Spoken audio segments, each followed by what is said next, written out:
हम अंधेरे में कविता का पाठ कर रहे थे और करते हुए वहीं से आरंभ करते हैं। अंधेरे में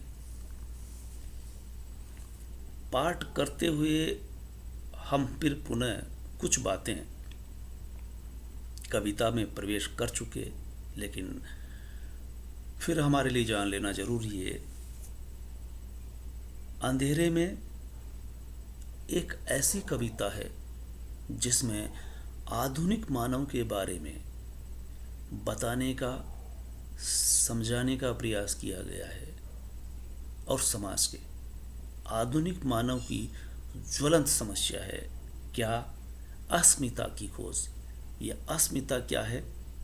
हर व्यक्ति की अपनी अस्मिता होती है, उसे बचाने का वो प्रयास करता है, जद्दोजहद करता है। ऐसा ही इस कविता में दिखाई देगा। और दूसरी महत्वपूर्ण बात है, इस कविता में जैसा कि शीर्षक से ही आभासित होता है या बताने का प्रयास किया गया है, क्या है? अंधेरे में अंधकार। और इस अंधकार पर ऐसा नहीं है कि ये पहली कविता है। निराला की राम की शक्ति पूजा इस संदर्भ में काफी विवेचित और साम्य रखने वाली कविता है।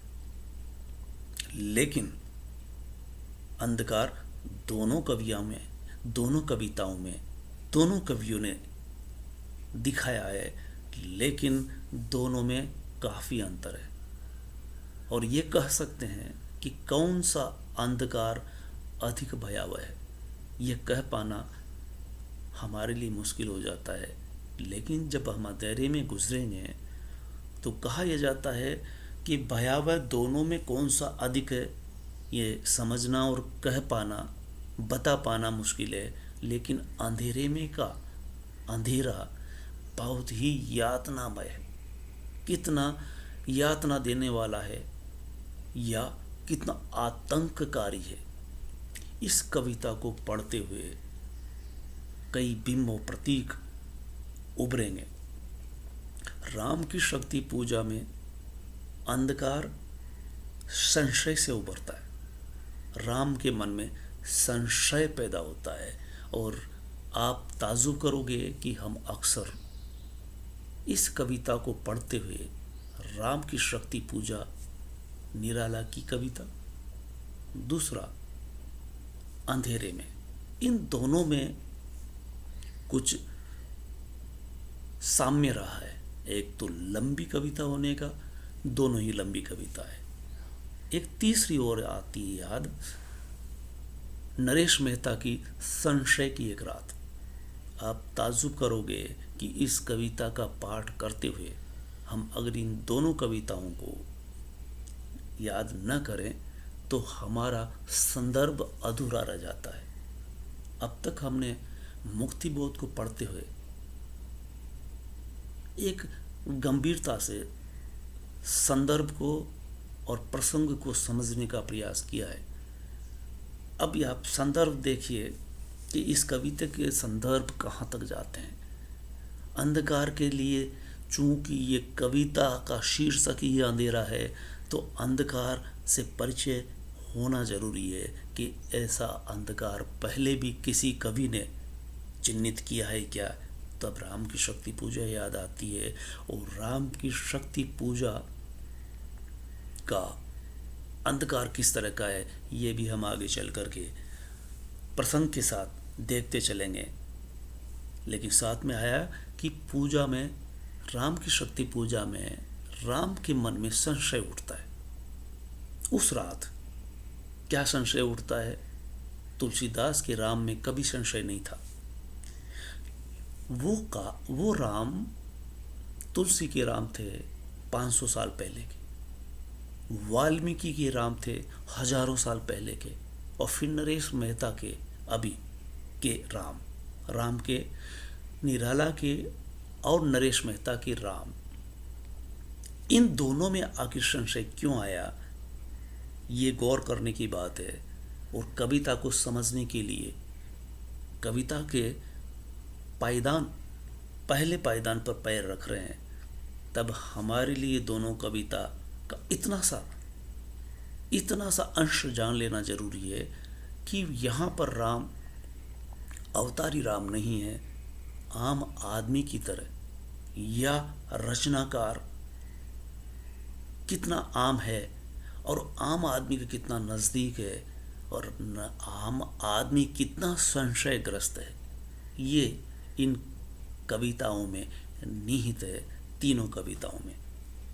तो संशय की एक रात नरेश मेहता जब लिखते हैं तो पूरा खंड काव्य, उसका शीर्षक क्या हुआ?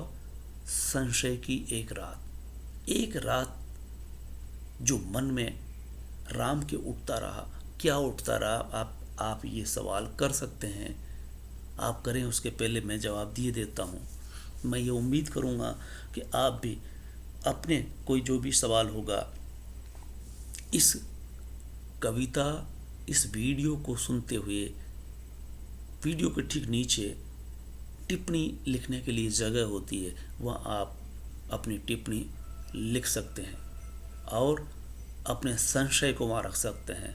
जिस तरह से राम के मन में संशय आया था, क्यों आया था, कब आया था, तो आपको ये पता होना चाहिए कि राम के मन में संशय नहीं आया था तुलसीदास के। इनके दोनों आधुनिक कवियों के राम नायक है, इसके बाद उनमें संशय उठता है। राम की शक्ति पूजा में बताया है कि उसमें राम को संशय था, और नरेश मेहता ने तो पूरी कविता का शीर्षक यही रखा है, संशय की एक रात, जब राम रावण युद्ध हो रहा है। और युद्ध करते करते काफी दिन गुजर गए, लेकिन एक बार ऐसा हुआ कि राम रावण युद्ध में रावण के कई योद्धा मारे जा रहे थे, लेकिन जब सब योद्धा लगभग मर गए, रावण लड़ रहा था और रावण का पलड़ा लगभग भारी हो रहा था, क्योंकि शक्ति उस तरफ से लड़ती हुई नजर आ रही थी, यानी दुर्गा उस तरफ खड़ी हुई थी।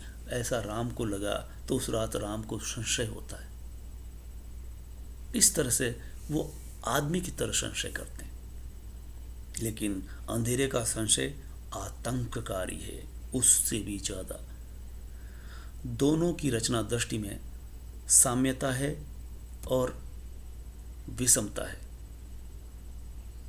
तो ऐसे में हम ये देख पाएंगे कि वो कविता जो हमने पढ़ी थी और वहाँ से हम कविता का पाठ कर रहे थे, चलिए अब कुछ समय बचा है, उसमें कविता का पाठ करते हैं और फिर उसकी व्याख्या करने का प्रयास करते हैं। कोई बड़ा चेहरा बन जाता है, स्वयं अपी मुख बन जाता है दीवाल पर, नुकीली नाक और भव्य ललाट है दृढ़ हनु, कोई अनजानी अनपहचानी आकृति कौन वह दिखाई जो देता, पर नहीं जाना जाता कौन मनु। आप ये देखेंगे कि ये जो हम पढ़ रहे हैं कविता को, यहाँ यकाएक मनु कैसे आ गया? दृढ़ हनु कौन मनु? ऐसा तो नहीं है कि यहाँ तुक मिलाने का प्रयास किया है, इस पर भी हम गौर करेंगे। लेकिन फिलहाल कविता, बाहर शहर के पहाड़ी के उस पार तालाब, अंधेरा सब ओर निस्तब्ध जल, पर भीतर से उभरती है सहसा सलिल के तम श्याम शीशे में, कोई श्वेत आकृति कुहरीला कोई बड़ा चेहरा फैल जाता है और मुस्काता है, पहचान बताता है, किंतु मैं हतप्रभ नहीं वह समझ में आता, नहीं वह समझ में आता, किंतु मैं हतप्रभ। इस तरह से कवि के मन में एक चेहरा उभरता है। और जो बात हम कह रहे थे कि अंधेरा सब ओर,